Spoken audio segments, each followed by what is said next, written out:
আচ্ছা, তোমারও কি ডিপ্রেশন হয় বা তোমারও কি প্রচণ্ড রাগ হয় কিংবা অ্যাংজাইটিতে প্রচণ্ড ভোগো? তাহলে এইগুলো শোনো।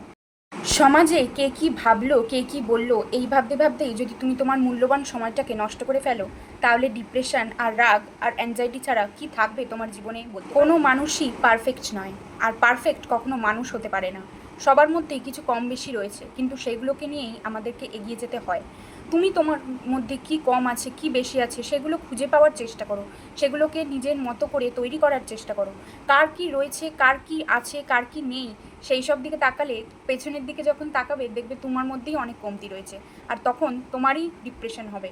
আর তাই এইসব থেকে বেরিয়ে এসে নিজের কথাটা ভাবো, নিজের মেন্টাল হেলথের কথাটা ভাবো। মানুষের থেকে প্রচণ্ড আশা বা এক্সপেকটেশন রাখলে তোমার তো কষ্ট হবে। নিজের জীবনের গোল সেট করো, নিজে ওপরে কাজ করো, নিজের স্বপ্নগুলোকে পূরণ করার চেষ্টা করো।